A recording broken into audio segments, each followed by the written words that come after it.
afternoon and welcome everyone to today's PIN 50 Integrated Review webinar.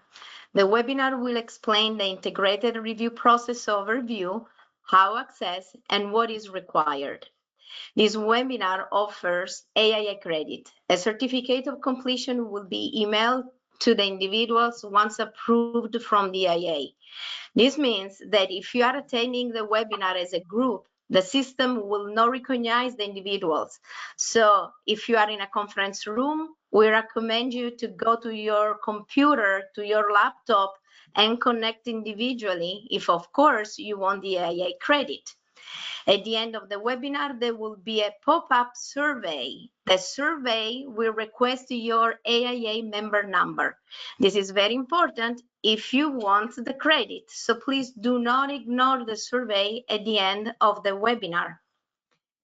For your use, we have uploaded the handout. To find it, go to the handout tab, and there you will find the uploaded PDF file. You are here for 1 hour of presentation, which may allow us to field your questions. So if you have questions, please write it under the question tab in the GoToWebinar toolbox. We will try to answer all of your questions, but if we don't get to your question or if we start running out of time, we will email you all the questions and the answers.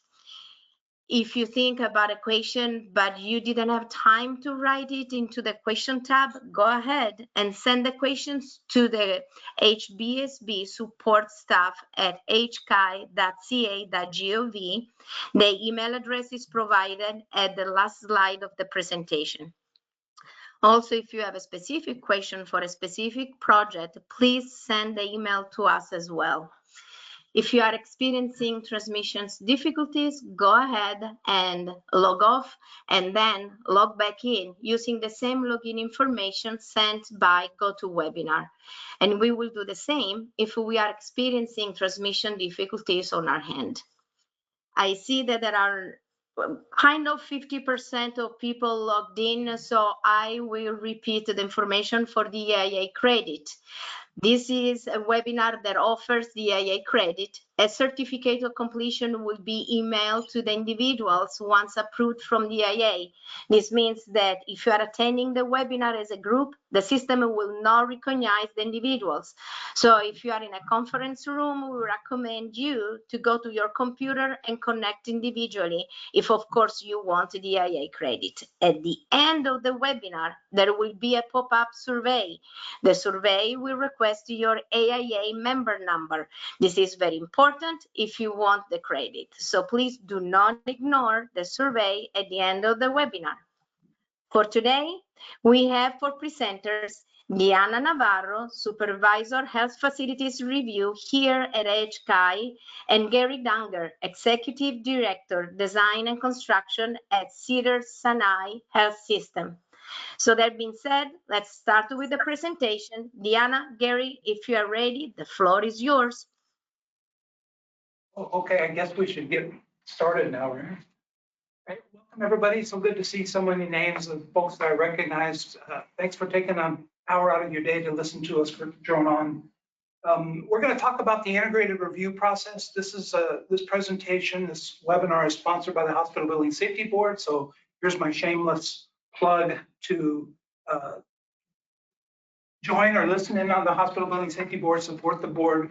If you want to know what's going on with OSHPA, things that are happening, the Hospital Building Safety Board is a board that any public member can attend either in person or virtually, and you can really learn what's going on with OSHPA and influence some of the stuff that's happening and going forward in the future.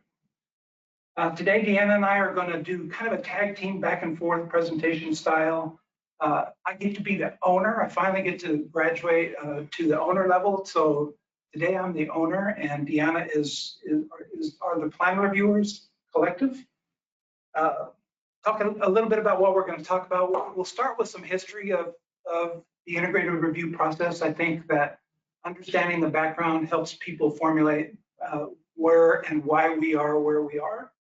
We'll do some detailed discussion on the actual physical or requirements for integrated review and talk about some successes and some challenges that we've experienced over the years.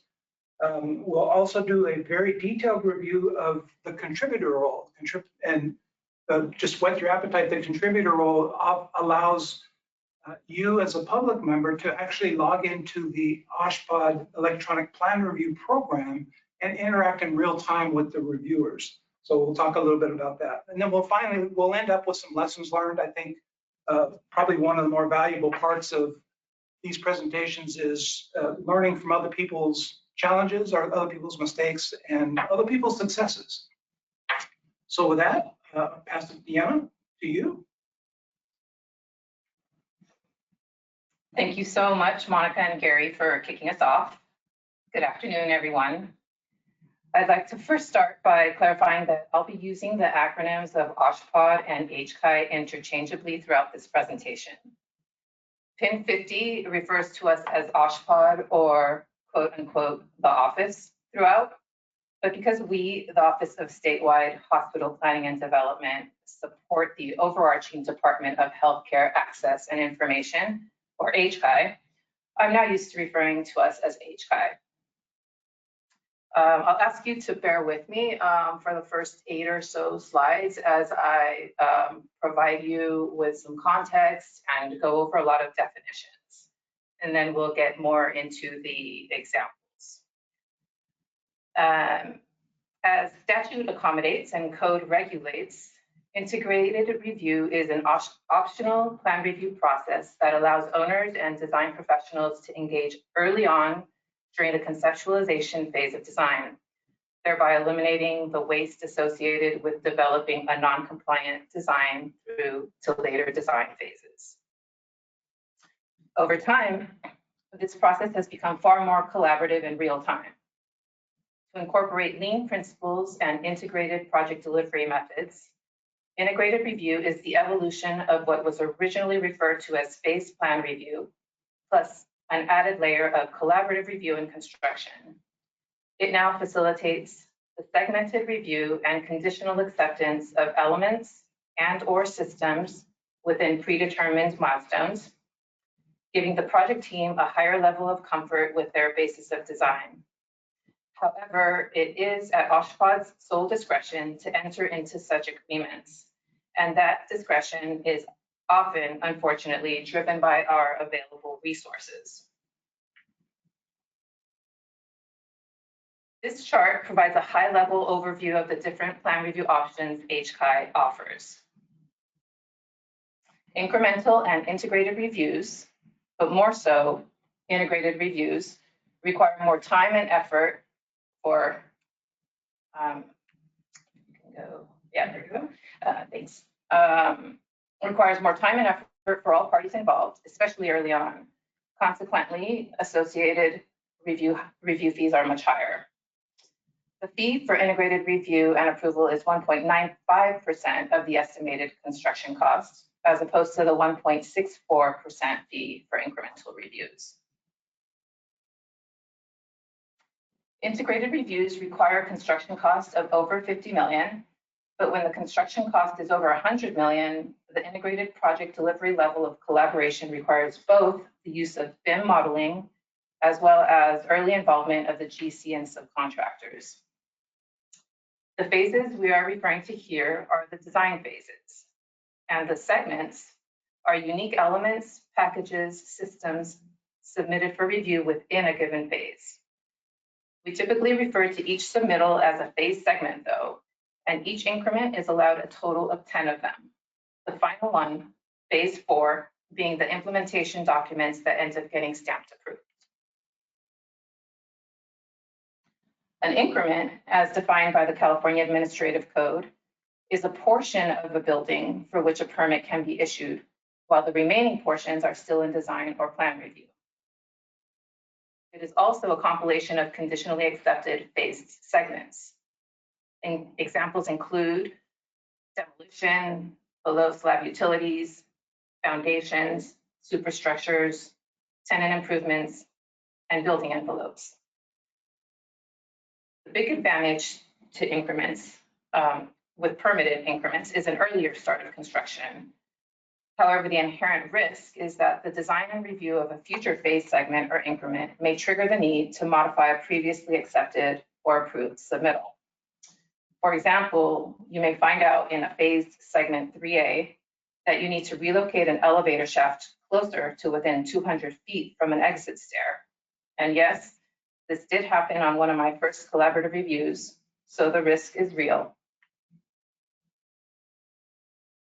A phase is a level of design completion. You'll see that the terminology of the traditional design phases, SD, DD, and CD, were renamed to coordinate with the 2007 AIA Guide for Integrated Project Delivery. Other than the final phase 4, though, not every phase is required. This depends on the project-specific needs and what scope would benefit from earlier plan review input.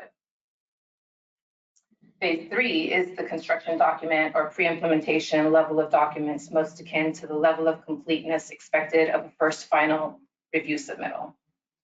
The intent is to not have significant new work submitted in phase 4. Phase 4 should be limited to ensuring that all corrections to the plans from prior accepted phase segments have been made. This typically happens in one or a series of page turns. Minor changes can be made to phase 4, but this is only as a last resort. A phased segment is a clearly defined portion of the design that is ready for review. This allows unique elements and systems within the same design phase to be given separate review schedules to coincide with the design process. These phased segments are conditionally accepted. They are not issued plan approval. Because this review process involves increments, phases, and segments, the numbering convention can be confusing. First, you have your incremental master that starts with the year submitted. So in this example, the 23. Then a 2-digit county code follows. But the main indicator for master increment is the last 2 numbers, the 00. Then under the master are the related increments that replace the 00 with the indicated increment number. But the integrated submittals are referred to as phase segments. The way the phase and segment are distinguished can be seen on the example here to the right. After the increment number is where the phase segment is identified. The number after SEG is the phase, and the segment is the letter that follows. So technically, this is for phase 3, segment A. As a reminder, you can have 3 segments max, A, B, and C, per phase. So what we're going to do now is, this is going to be the flow of our webinar today. And conveniently, this flow chart comes directly from PIN 50. So as we go through each of the stages or each of the steps in this flow chart, this is how the webinar hopefully will also flow. So starting with the very beginning of the integrated review process, the client or the owner is required to submit an application for an incremental project master, as well as a request for an integrated review. The application for incremental project master is one of the last remaining paper processes that is done with HCAI. To date, we have not been able to incorporate the application for incremental project master into the electronic services portal. So this is the form that needs to be completed and filled out. Along with this form is the request for integrated review. So this is the form that identifies the preliminary presumptions about the project, kind of identifies how the increments are going to be broken up, talks about various different dates where we anticipate both when the plans will be submitted and when things like occupancy will be necessary and so forth. There's a lot of information here that HCAI needs to be able to determine whether or not this particular project will be able to be accommodated using the integrated review process. So I'll just give an example of a sample project that we might use for an integrated review project. Generally, we want to limit the number of increments to 6. There are stories that go with this, and the reason for limiting it to 6 has some background. All of the increments are generally going to be phased. Some of the increments may have different phases or phase segments. So for instance, an increment may just have phase 1 and phase 2. It may have phase 1, phase 2, and phase 3, or an increment may start with phase 3, kind of depending on the complexity and the individual increment itself and the benefit for the project itself. However, every increment must have a phase 4. Phase 4 is going to be the completed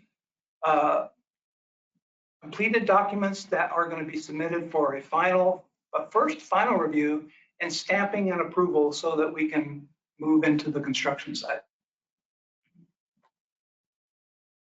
And upon receipt, we at HCAI review the client's application documents against the integrated review criteria and parameters. Then we review the scope and schedule internally with the executive team and the plan review team to determine whether we have those workload and resource capacity necessary to deliver a successful project.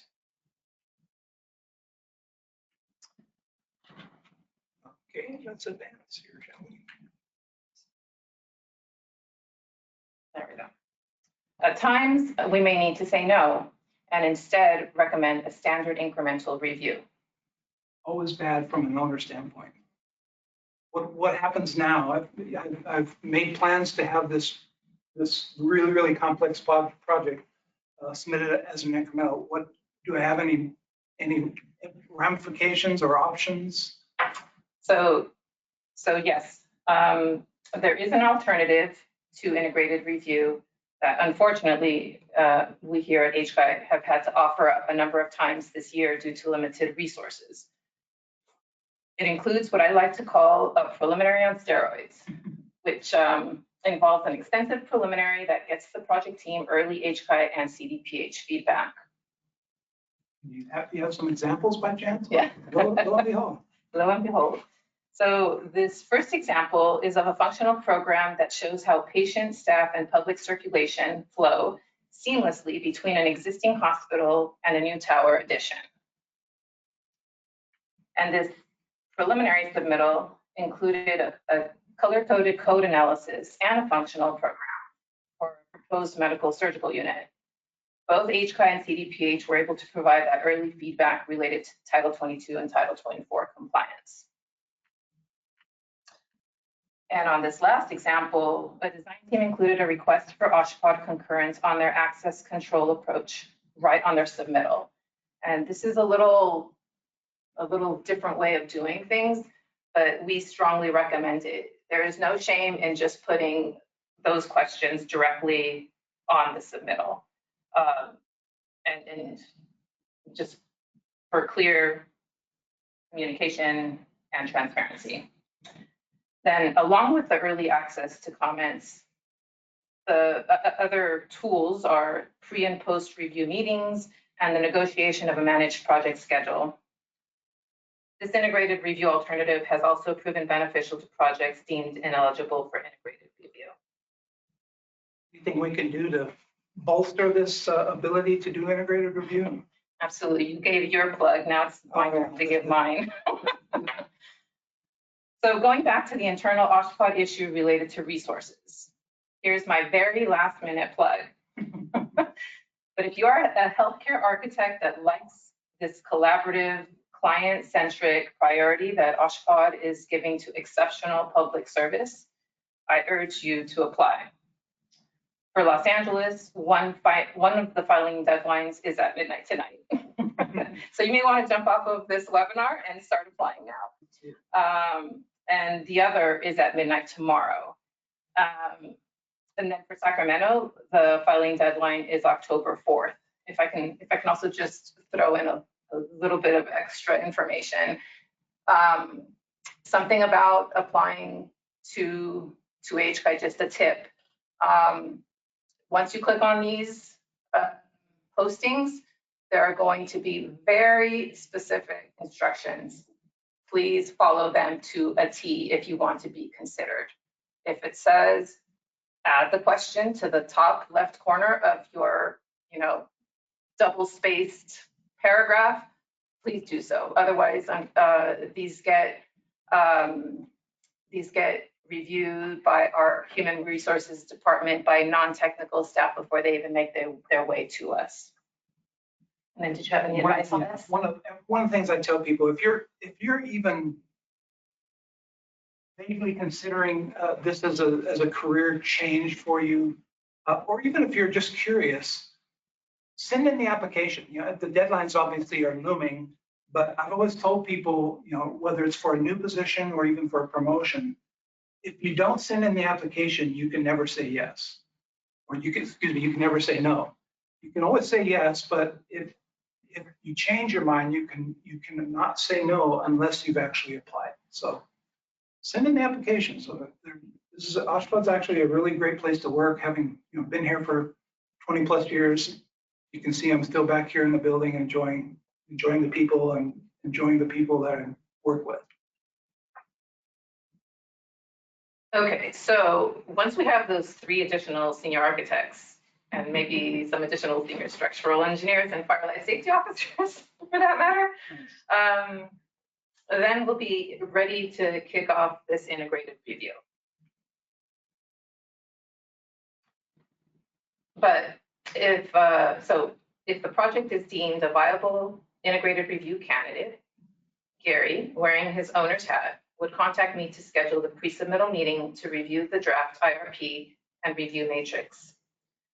These documents need to outline tasks from the first submittal through to approval. A key objective of this IRP review and project start meeting is to define the roles and accountability of all of the participants. This meeting also provides a great opportunity for the assigned OSHPA review team to meet their project team partners and main points of contact. One of the first documents that is, to me, probably the most important one is a project agreement. The project agreement is a legal document.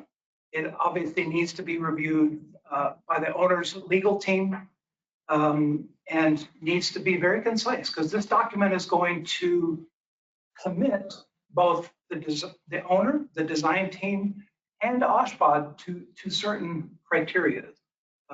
In this agreement, there will be some discussion on what the whats, the whens, the hows. When are things going to be submitted? When are things going to be reviewed by OSHPA? When will they be completed by OSHPA? When will the follow-up reviews be submitted, et cetera, et cetera. So this to me is one of the more important documents, and it's going to commit everybody to a formal actual contract. The next really important document is a project schedule. This project schedule is, to me, kind of difficult because we're very, very early in the process, but we need to have everybody's understanding of when this project needs to be completed. So from a project scheduling standpoint, I like to start at the end and kind of work backwards. The project schedule needs to include everything, obviously everything that's going to be submitted, everything that's going to be reviewed. It needs to include the anticipated dates when those things will be submitted, and needs to include which of the disciplines, both design team disciplines and OSHPA disciplines, will be involved with each of the increments and each of the phase segments. Project schedule is very important, and will, of course, change a little bit through the life of the project, but to start out, in order to make some key decisions, this master schedule needs to be submitted and reviewed. OSHPA is going to review the schedule, and this will be part of the factors of consideration for whether this project will be reviewable. Now we're going to move from the start meetings and move into some of the actual processes. So to start with, we'll talk about project that has a traditional project that has 6 increments and go through each of the increments and kind of give you a flavor of the complexity and how these might be broken out. So this particular project has 6 increments. Increment number 1 is going to be the site work, the underground utilities and foundations. Being as this is a relatively not complex part of the project, this project doesn't have a phase 1 and a phase 2. It starts with phase 3. But you can see phase 3 has 2 separate segments, the underground utilities themselves and the foundation. The utilities are going to be architectural, mechanical, electrical, fire specific, but the foundation, of course, is going to be structural specific. So you see how this schedule sort of breaks out and how the segments can be formulated and correlated to the actual work. Increment 2 is going to be the superstructure. So obviously this is almost entirely structural. And superstructure is very, very detailed. So this particular increment has all 4 phases being used. Phase 3 has 2 segments in the breakdown where they are going to submit and review the diaphragms separately from the other structural design elements. Again, all increments have a phase 4. Phase 4 is when the project is done and approved and stamp ready. Increment 3, in this case, in this project, is going to be our core and shell. And again, it's not as complex as structural. So there is a phase 1, sort of an introductory component where we discuss design criteria, primarily with structural engineers. But phase 3 is a more detailed. So it's broken out. It has 2 segments. Remember, each phase can have 3 segments. So this one has 3A, 3B. It could have 3C, depending on how we wanted to break things out. And in increment 4 is when all of the non-structural, the tenant improvement, in this particular case, the interior construction and MEP systems, a more complex, robust increment would in fact require typically the submittal of all phases, starting with preliminary conceptual designs, as well as MEP preliminary basis of designs, and then going into fire safety packages, accessibility, compliance, etc. Certain segments, such as 1A and 1B, really need to be conditionally accepted prior to approval of the foundation and or superstructure increments. So that's one of the main things that we're looking for when we receive these matrices.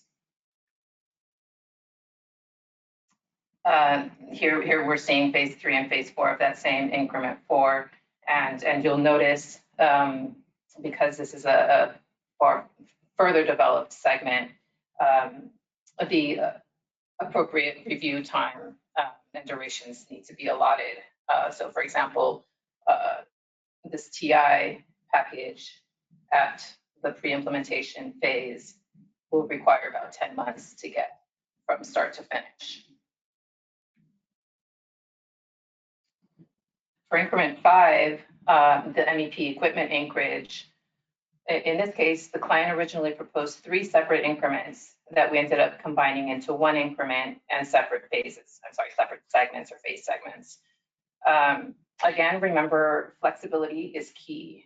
We don't want the schedule to slip significantly, but within the IRP process, there is that ability to make changes to the schedule and to the elements included while honoring the ultimate completion dates. And then just a reminder also that construction of the later increments can't begin until those earlier increments are complete from a review perspective. Then, yes, remember that the purpose of doing this type of review is to benefit the project. It's to reduce the time needed to the first approval, to minimize the number of back checks and post-approval documents. So if something agreed to at the beginning isn't working to the benefit of the project, please just don't be afraid to change it. And this was pretty straightforward. Increment 6, the MEP equipment anchorage. Communication is key, and this whole process is about communication, and not only communication, but I'm going to use real time, but at least timely communication, so that things don't get missed or dropped or forgotten about.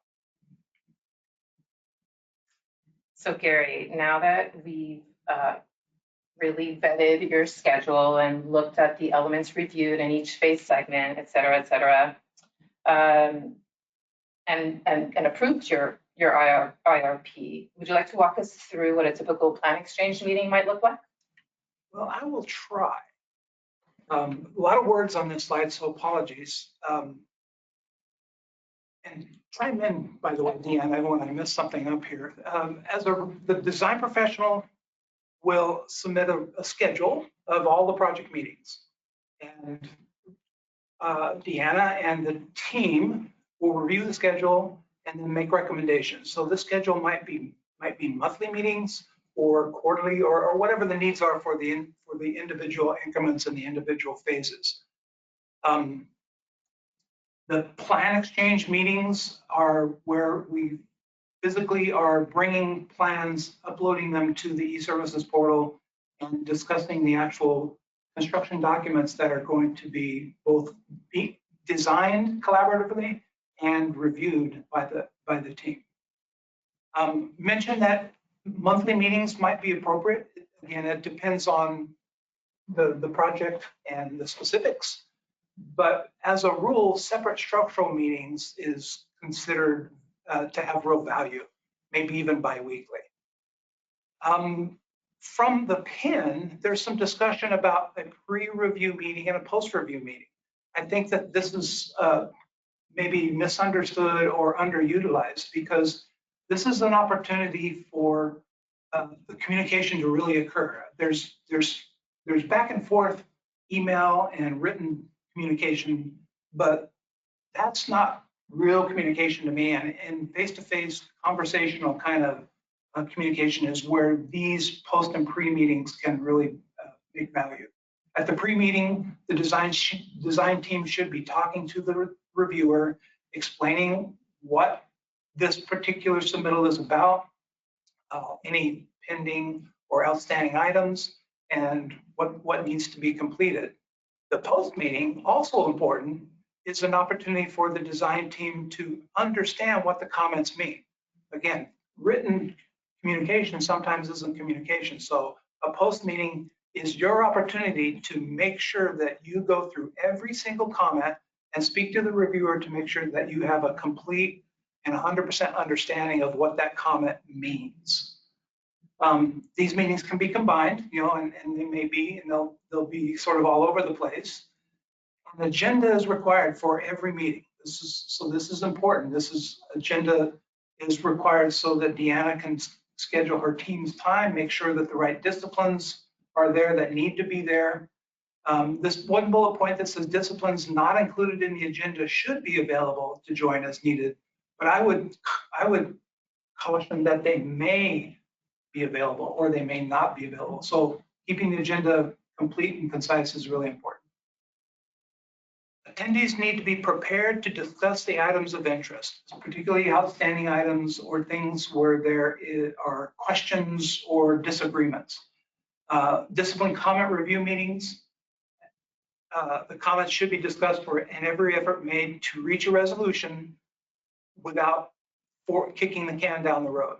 The more you have lack of resolution, the less likely this collaborative process is going to be able to work. From an owner standpoint, owners need to be involved in this. This is not just the design team that is responsible for this. As an owner, you need to be involved in this process as well. You need to attend these meetings when you can. You need to understand exactly what's going on and where the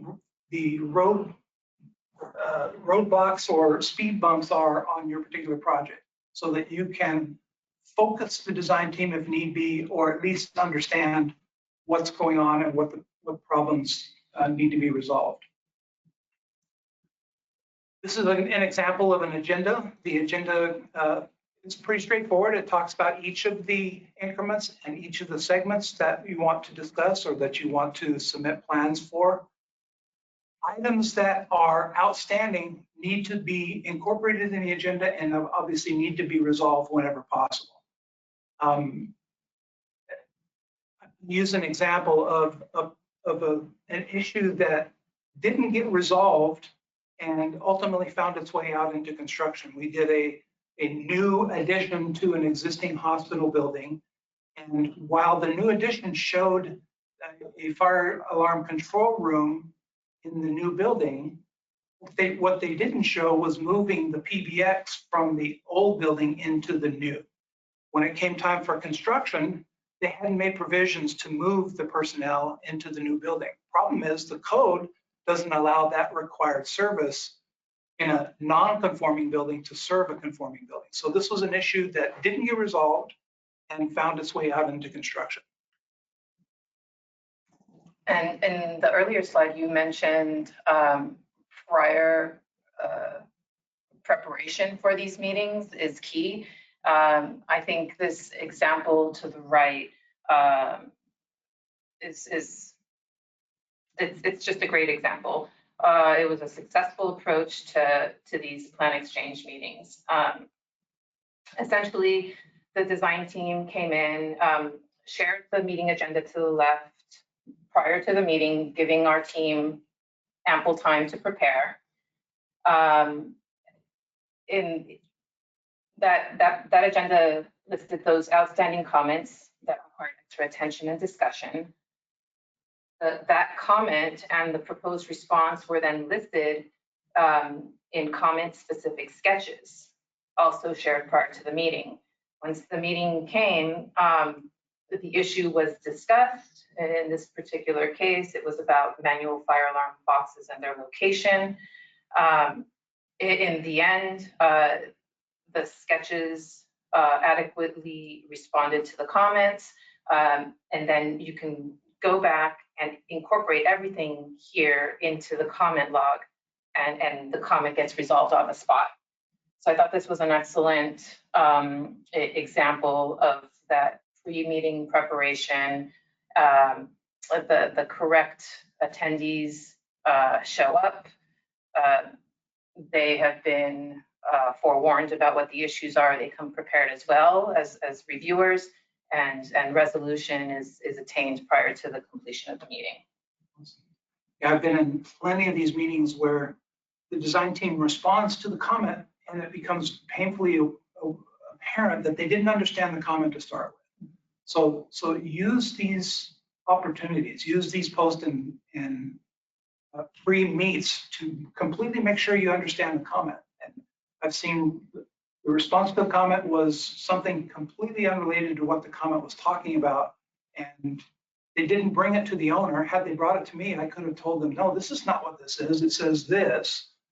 So again, team involvement, owner involvement, OSHPA involvement is the key to make this process a success. And also good documentation, because their meeting minutes, they also included action items and served as their issues log. So that, they were distributed after the meeting, and that was the first thing that was covered in the next meeting. So yeah. Okay, so now let's talk about phase segment rolling reviews. In your rolling reviews, excuse me, all comments for each discipline are entered into the OSHPA plan review log and are available online to both the design team and owner. Resolution of the comments are also recorded in the log. Rolling review applies to the entire process, not just major code issues. However, major code issues must be addressed and resolved immediately. Rolling reviews are one tool to prioritize the resolution of these issues, but of course, emails, meetings, or teleconferences, all these forms of communication work. The reviewer may enable responses in batches or individually. The design team can see the comments that are both response enabled and not. If you notice that some comments have not been enabled for a lengthy period of time, please contact the HCAI architect, project manager, or the discipline reviewer to inquire about status, because sometimes those comments are accidentally not enabled. In order for this process to work, do not let comments linger for long periods of time. Respond and interact in real time. And this is a message, of course, to both the design teams as well as to the reviewers. The review process is intended to be collaborative, not merely a set of standard back checks.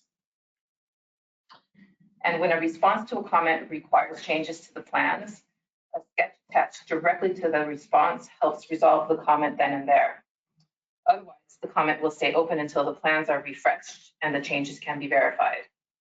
So this happens to be one of my favorite features of this process, because that back and forth correspondence between the plan reviewer and the design professional on any given issue can be tracked from start to finish under a single comment.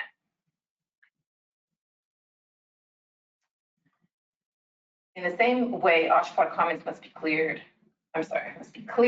detailed, and cite a code reference. So should the design professional responses.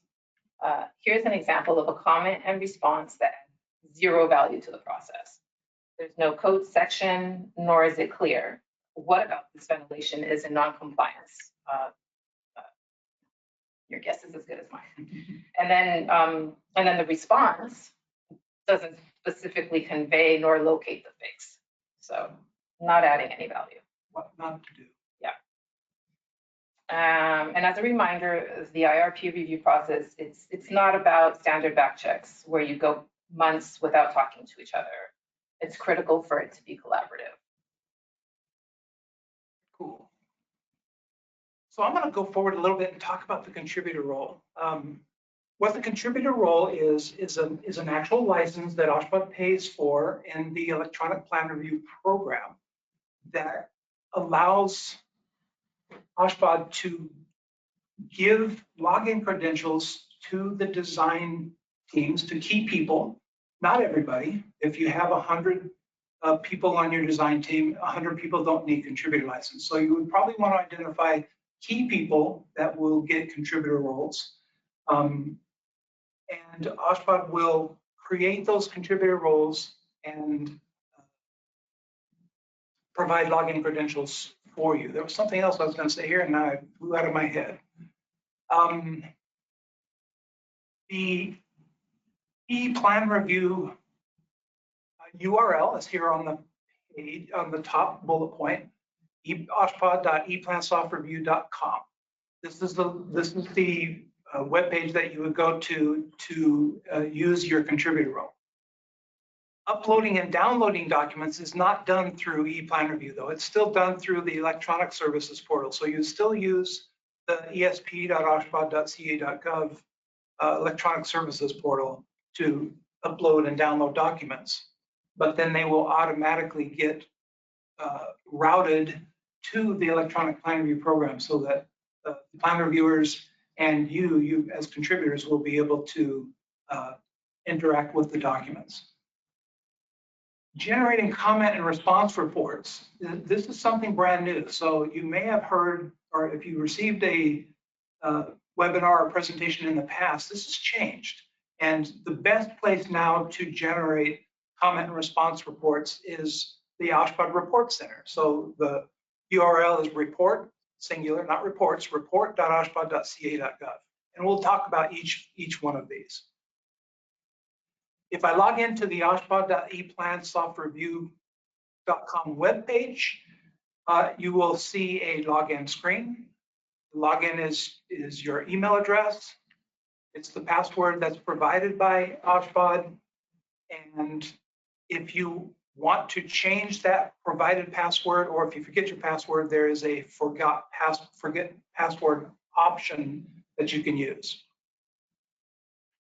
When you log in, the system will take you to a dashboard.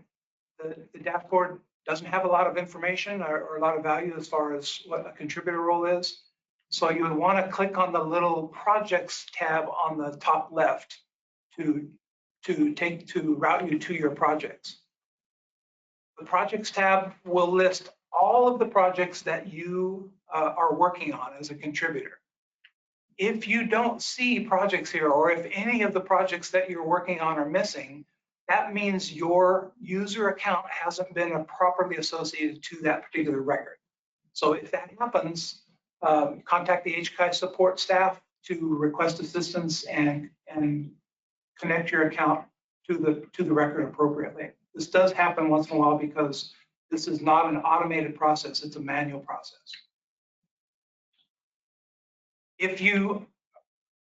When you see hundreds of documents on your projects page and you want to look for a particular one, you can type the record number that you want to work on into the project number field up above, and it will filter out all the other projects and leave you with just the one that you're looking for. On this page, the little arrow on the right is what you would click on to open the record and start interacting with this particular segment. When you click on that arrow, it's going to take you to the comments section of ePlan Review. So you will see comments, all the comments that have been entered on this particular segment, whether they're open, they're closed by all the disciplines, will be listed here. And there could be hundreds of them over time. So it's hard to go through the list on the right to figure out which comment you're after. I recommend using these filters. The filters will let you filter out things that you're not interested in, like for instance, comments that have been closed already. You don't want to see those in your list. If you just want to see comments from a certain discipline, or you want to see comments that were entered after a certain date, these filters are what you can use to pare down this list and be able to interact more efficiently with the project.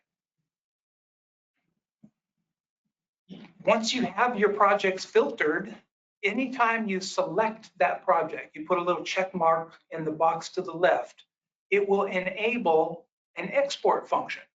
This export function allows you to export what I call a raw set of comments in a comma-separated value format that you can download and use Excel if you like, or you can import it into your project tracking database or whatever program you use to import all those comments into the whatever program it is that you're using to distribute comments, respond to comments, et cetera, et cetera.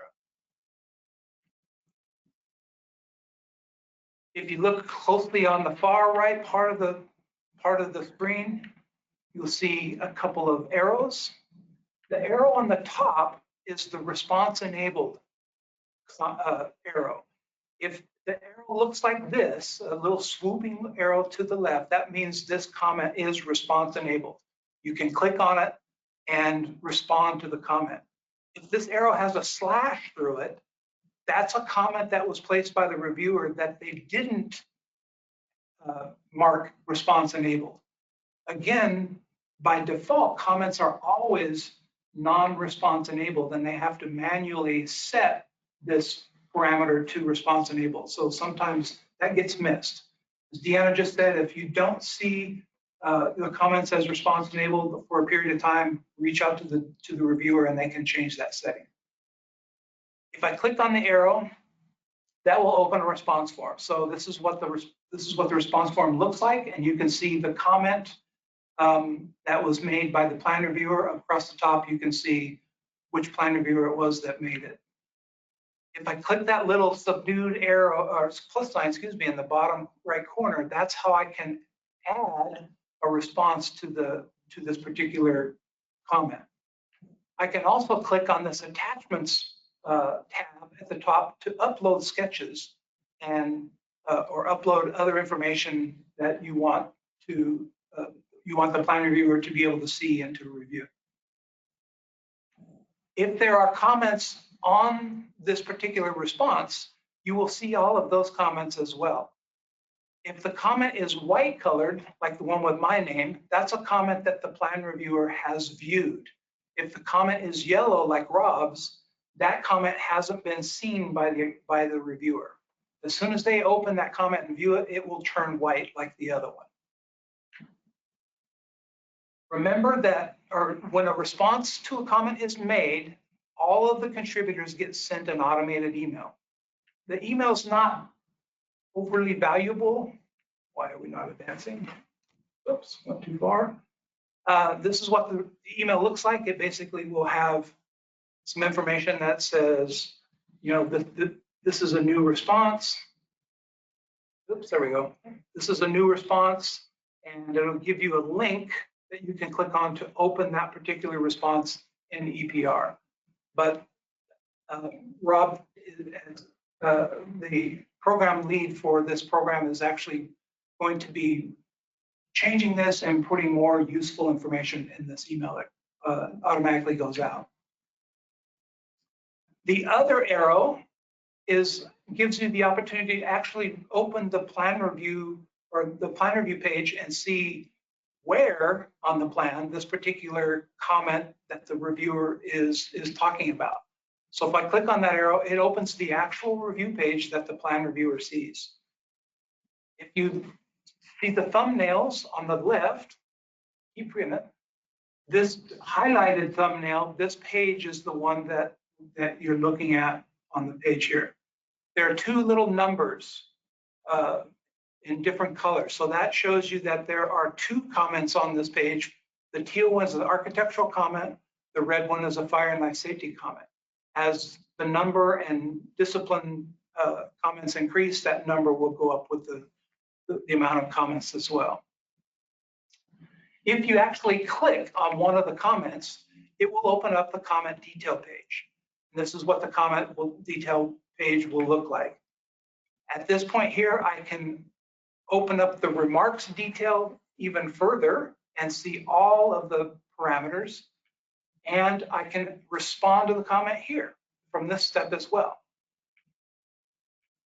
If I open that up and look at all of the details on the comment, everything about that comment is shown here. Not only, you know, who the reviewer was, what the status is, but the category, subcategory, the comment itself, and so on.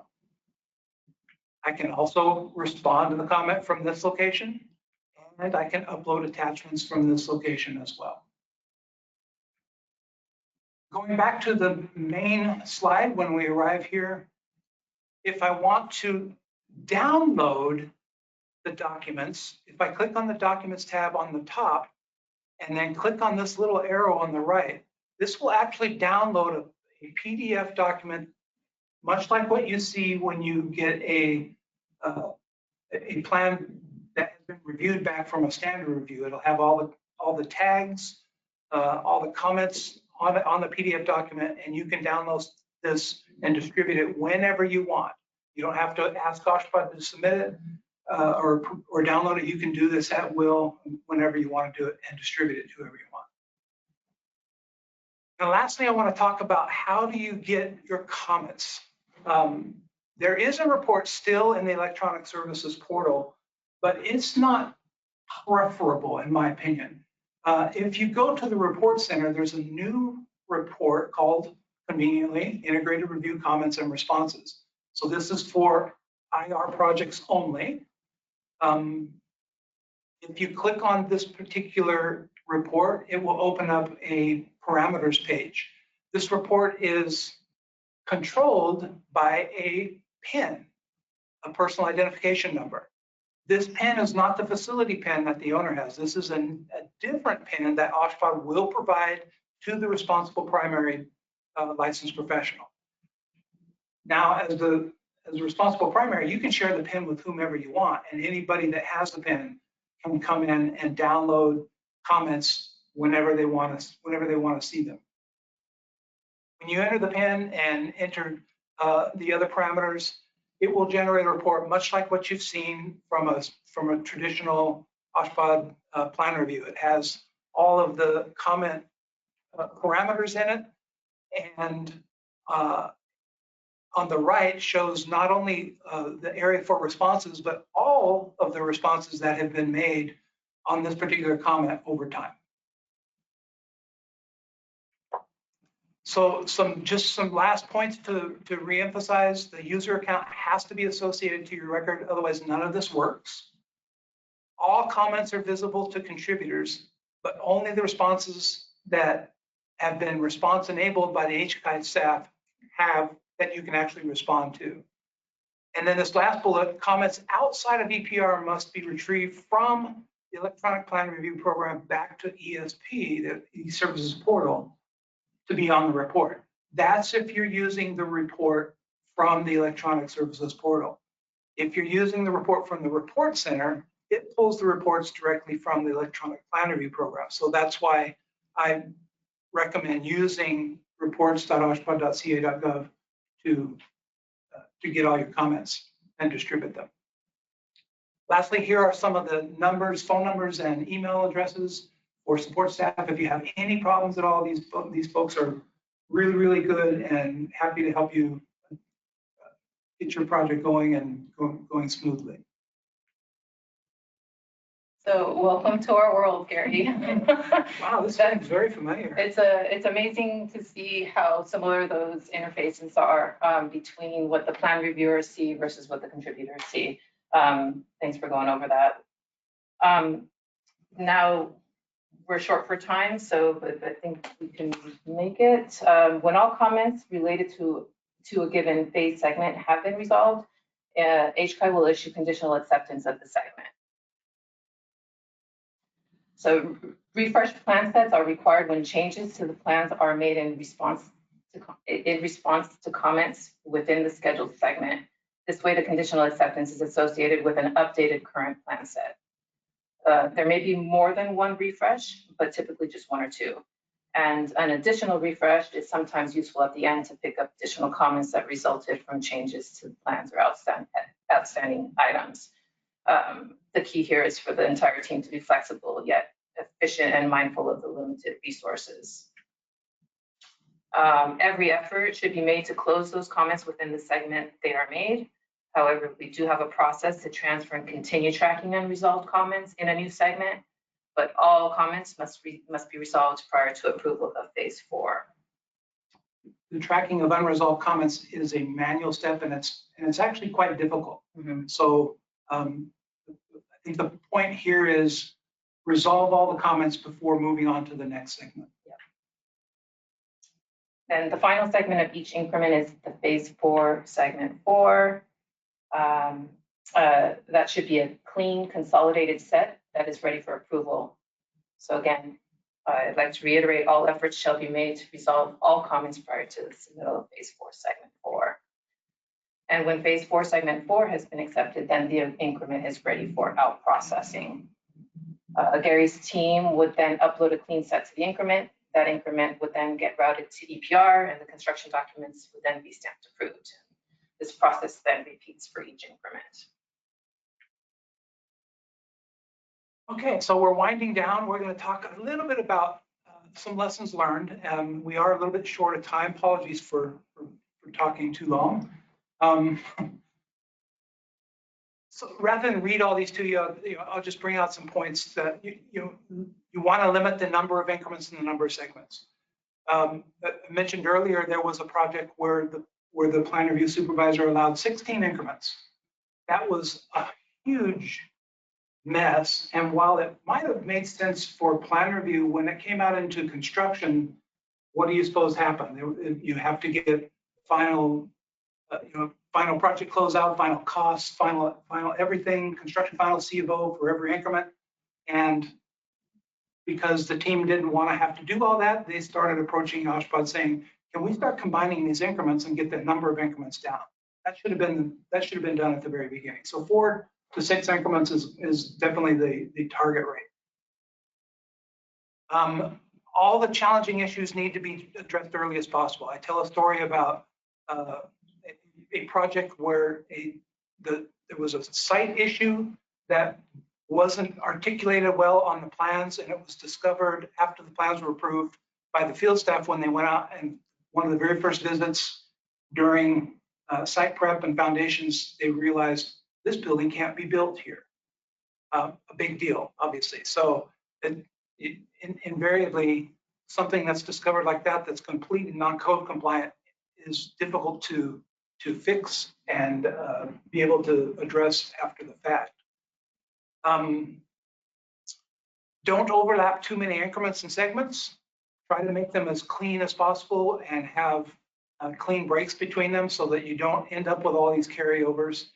And then don't break up similar related issues into different segments. So benefits of IR, no ACDs and no AMCs, right, Gary? No changes. We like that. Well, yes, of course there will be some, but this process should really limit them.